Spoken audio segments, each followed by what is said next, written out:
20th of April 1945 was Hitler's last birthday. On that day he was 56, although he gave the impression of someone much older. It's also the day the film Downfall commences, and as such most of you will be familiar with the events of that day.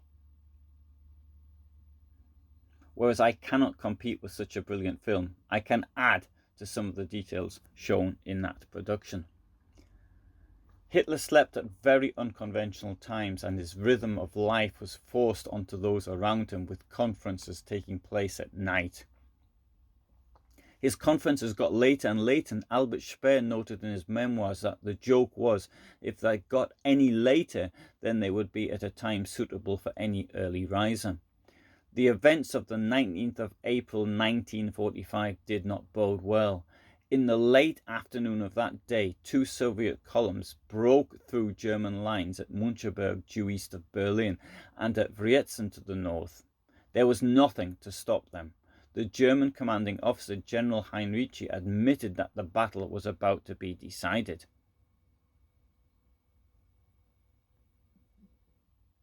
Hitler had by this time been living in the bunker for some time. The unpleasant atmosphere and feeling of doom made Hitler's secretary, Martin Bormann, record that it was not exactly a birthday situation. The minds of those who had known Hitler for some time must have gone back only 6 years, when Hitler celebrated his 50th birthday as a relatively young man for his age and with great pomp and circumstance in Berlin.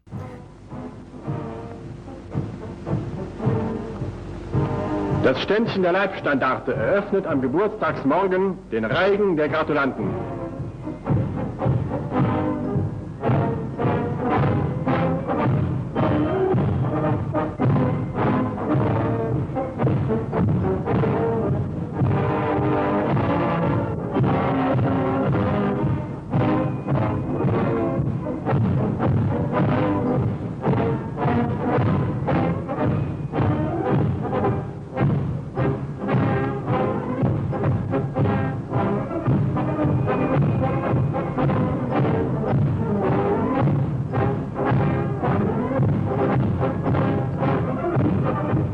That day, the 20th of April 1939, may have been the best day in his life.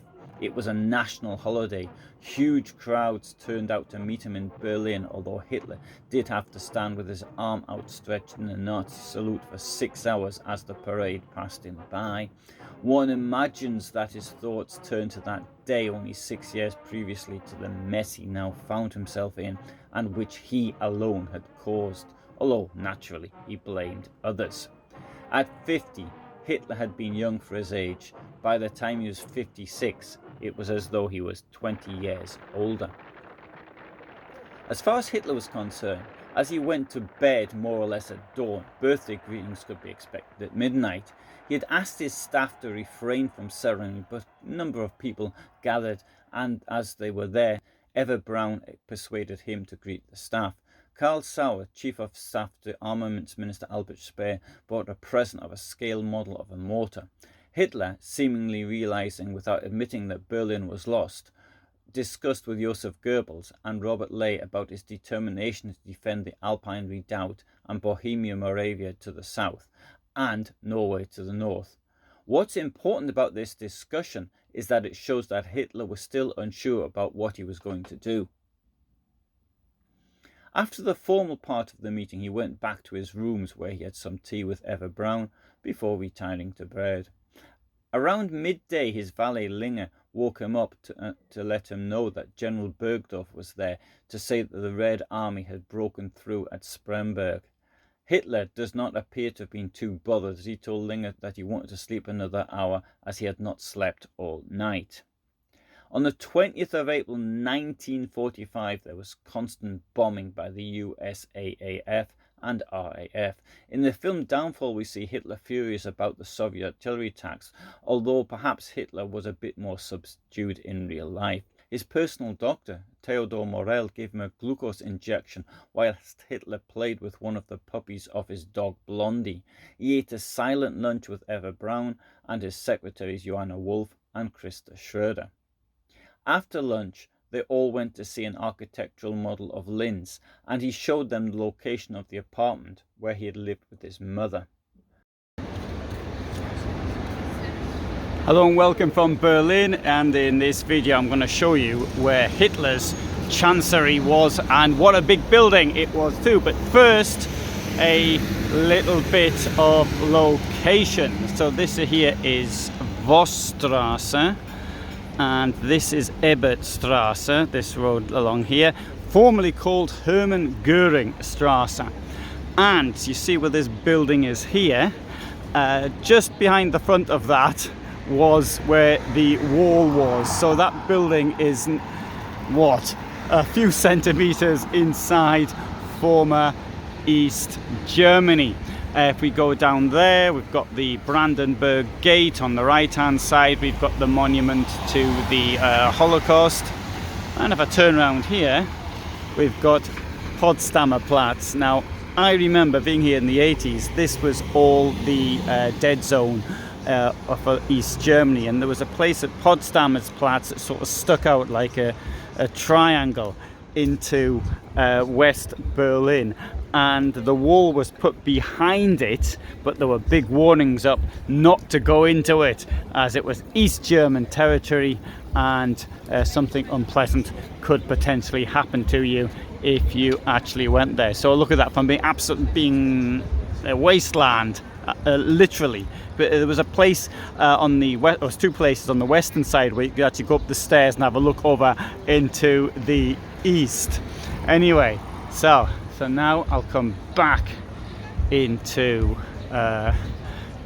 1930s time, and so the Hitler's new chancery began here, and there's a photograph showing it from 1939, I think.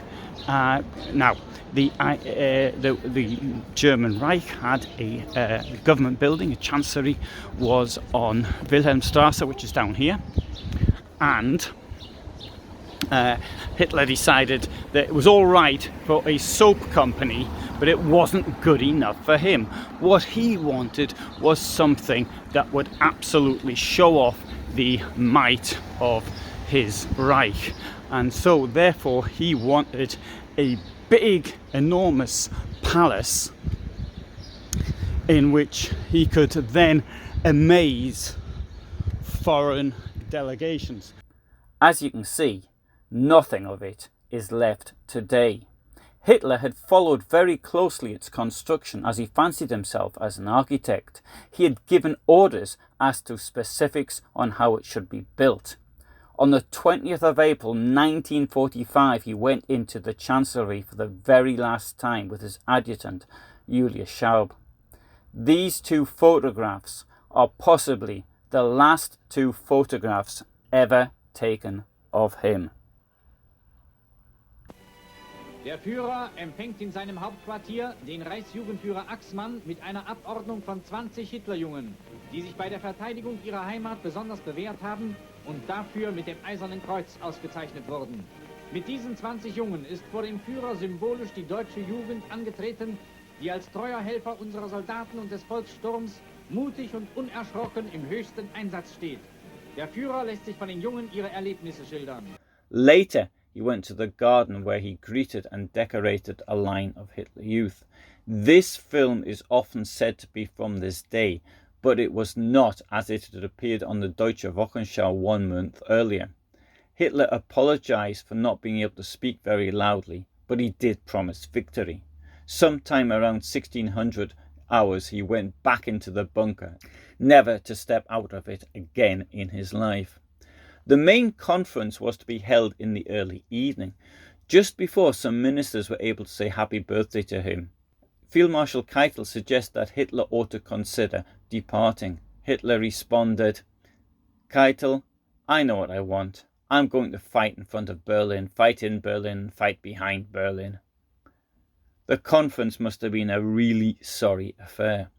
Soviet armour was surrounding Berlin from the north and the south, and realizing that the country was about to be split, Hitler authorized Dönitz to take command in the north while others were to go to the south. Hitler seems to imply that he would go south too, or at least that's the impression that some of the attendees got.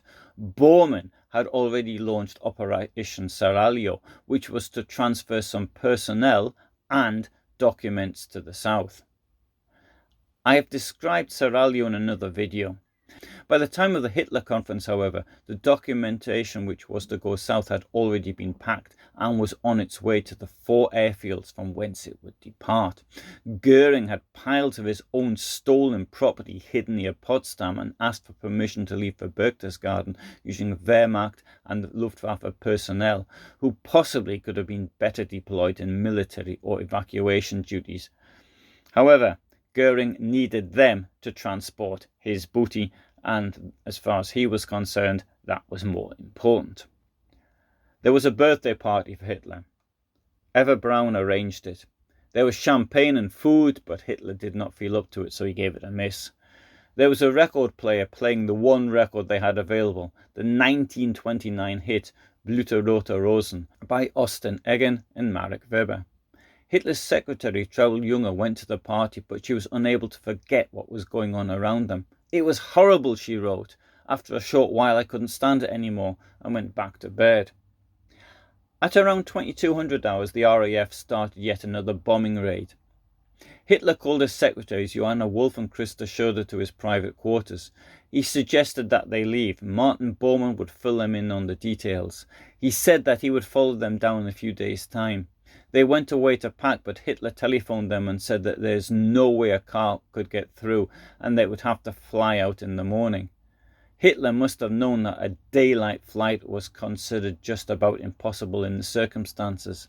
He rang back to say that the plane would leave as soon as the all clear sounded. This was more or less true. The all clear sounded sometime after 0200, but by the time everything was packed in the planes, it was almost 0500 by the time the last plane left. They did not make it, but it was probably just as well for them. Only one person survived on that flight, which came down to the south of Dresden near the border with Czechoslovakia. I have described the fate of that flight in my videos on the Hitler Diaries.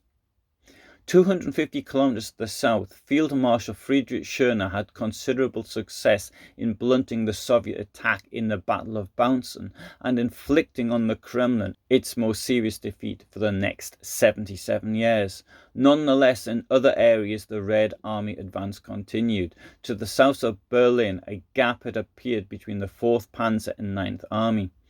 Here, General Heinrici was in command.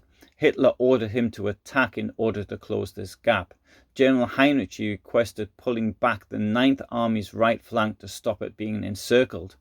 Hitler ordered the line be held where it was. Heinrici telephoned the General Staff half an hour after midnight to protest that Hitler's order was unrealizable and hopeless.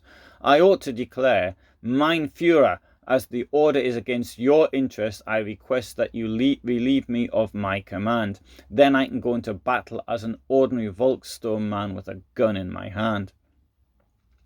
General Krebs pointed out, "The Führer expects you to make a supreme effort to plug the gaps as far east as possible, using everything you can scrape together, regardless of Berlin's later defense." General Heinrici, however, decided that his loyalty lay with his soldiers and the German people, and not to the dictator living in an underground fairy tale world. He pulled his troops out whilst he still could, although many were cut off, surrounded and eliminated over the next few days. However, this also had the effect of widening the gap towards Berlin, through which the Soviets were pushing. In the early hours of the 21st of April, whilst part of his staff was on its way to Berchtesgaden, Hitler probably decided to stay in Berlin, perhaps still believing that the war could be won.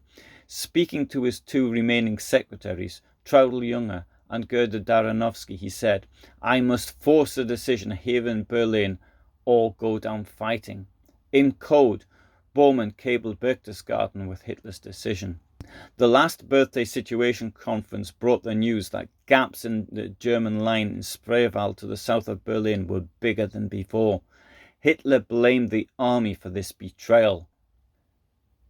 "All our defeats in the east are solely the result of treachery," he explained, conveniently forgetting his own rule.